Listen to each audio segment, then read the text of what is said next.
Well, thank you very much. Incidentally, you have to depend on my testimony to make up your mind if that is anything to go by.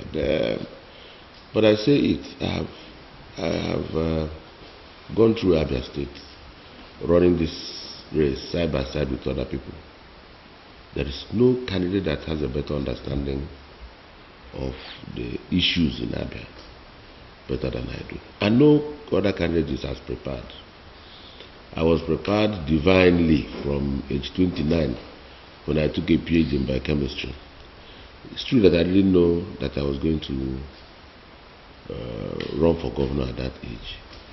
But with that background, it puts to question the fact whether I have capacity for depth analysis of issues or not. There's no doubt about that. And there's no doubt also that I've been around this place for 14 years. Which means politically also I've been exposed sufficiently.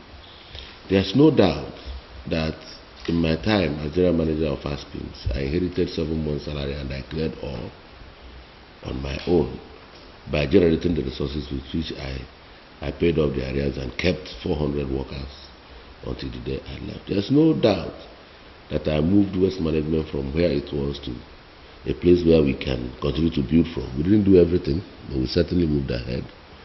There's also no doubt that as a former lecturer, I rose to become head of department on 2 occasions and member of University Senate. All these experiences cannot be thrown away, and you can't be this prepared and yet you allow yourself to be tied by anybody if there's anything like that.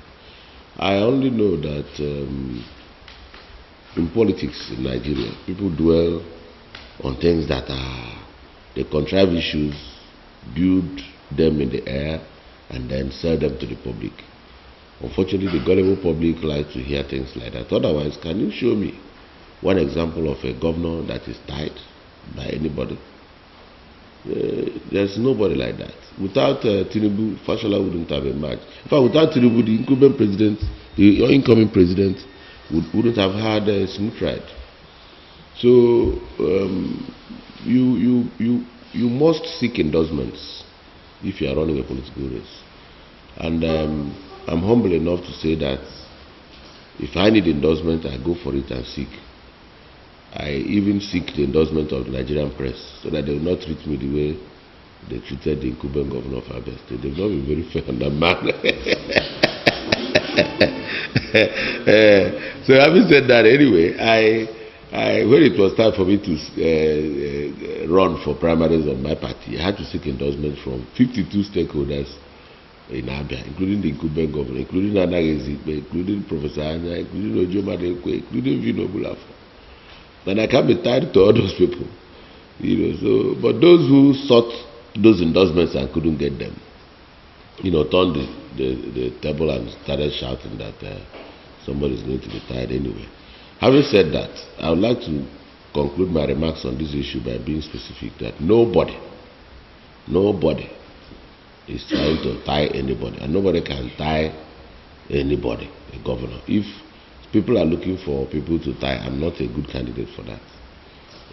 And I am my own man, and from the issues that has been raised earlier concerning Abba, concerning things I intend to do, it is clear to everybody that I have a clear agenda of what I want to do and where I will go. And my narrative is clear to everybody that it's not a story told by somebody for me to tell you.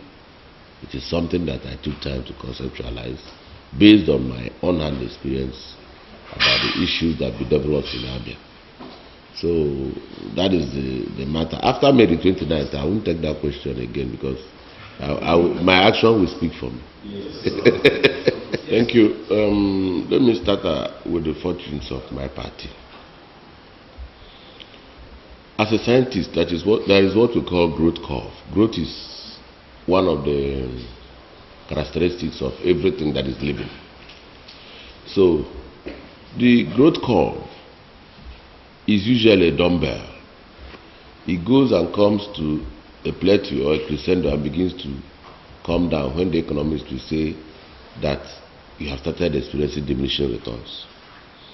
For you to sustain growth At the point when the plateau begins to tilt downwards, you need to do something innovative to resume growth.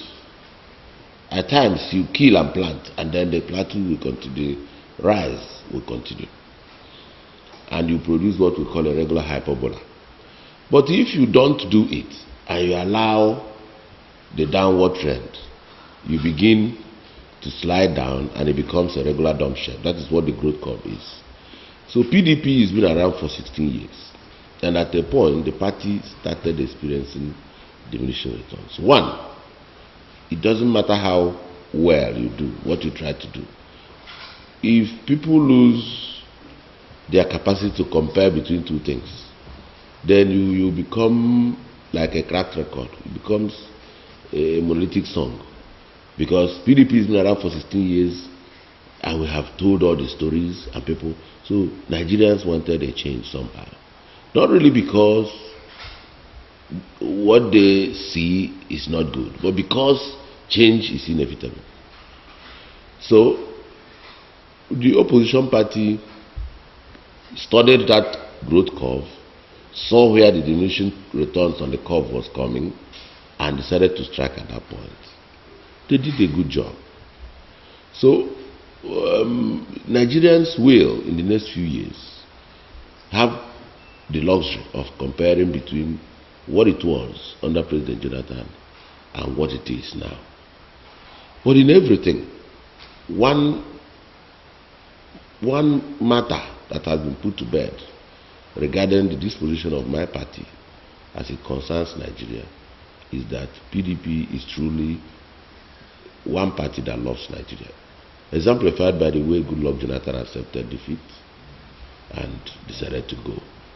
This country, we wouldn't have been here talking about this if Goodluck Jonathan did not take the wise exit. And we give him kudos, and for me, he has established himself as an African leader. Having said that, Muhammad Buhari, the incoming president, is running strong on anti-corruption. Fighting corruption under the military era is an entirely different ballgame when you fight corruption in a democratic setting. He will need to task his patience as a man, as a leader, to accommodate the National Assembly and the speed and process and procedure of the National Assembly. Because nothing in the National Assembly comes by fiat. They will talk about it, raise committees, come back to plenary, talk stories. The document will move from one table to the other. He has to be patient and wait. And for him to remain focused while the thing is passing through that process is also going to be a big challenge for him. Down here in Abia State, my belief and my conviction about corruption starts from my person. I'm a person of very, very modest means. And I do not know why, but I give God the credit. And I thank him for giving me the kind of disposition he has. I'm wired differently from many people.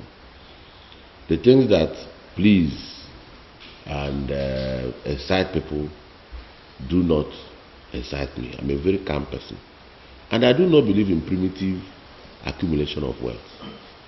Because I know that if you sleep on your bed and wake up in the morning, don't perturb yourself. Just lie still there and see how much space that is left on your bed. And then you know how stupid you've been making a huge bed, whereas what you need is that little area that you occupy. So that is, now you imagine people who make 50 beds and yet you can't occupy one bed. You know, it doesn't make sense that you have 10 cars and your brother doesn't have one. And I don't want to leave government at a point that I will no longer have need to work. I still want to be a professor of biochemistry. even after government, I will still want to be in a position to work. I do not even think my children need to be overtly comfortable as a result of the fact that I served my state. I want children that will be able to think outside the box any day and compete. Because that is the good thing for you, have legacy you leave for them. If you make everything good and right for them, then they won't be as successful as those that live before them. Having said that, if I maintain this frame of thinking, it means also that it should rub off on those who will work with me. Anybody who is going to work with me that thinks is a tea party has gotten it wrong from day one. There's a lot of work to be done. And I want my friends, my associates, and those that will be our development partners in the state ahead to be focused on the job to be done and be contented in the glory that will come after I had this job, not because of what they intend to acquire, because there may be nothing to acquire as they look at it. I will strengthen the institutions that has been put in place by the federal government to fight corruption. I'm not going to create my own EFCC. I'm not going to create my own ICPC. But I will certainly give them the opportunity to do their work and do it properly. And my duty here is not to indict them, neither is it to say that they are doing very well. But my duty is to say that if Nigerians, in their wisdom, allow such agencies to exist and saddle them with the responsibility of chasing down those who steal public funds and prosecuting them, that I associate myself with Nigerians to say that they should be given the conducive environment to do the job that they have to do. So, if anybody is corrupt in Abia or is planning to be corrupt, the person should go and bring the picture of that big ego with EFCC as the name of the ego and put it near his mirror, so that each morning he will look at the mirror and also see a reflection of what will happen if somebody is caught on the wrong side of the law. I think that is the reasonable thing to do. There is so much work to be done in Abia that hunting down, going to, the pettiness of looking at this thing is not my responsibility. But there are agencies that do that, and I think they can.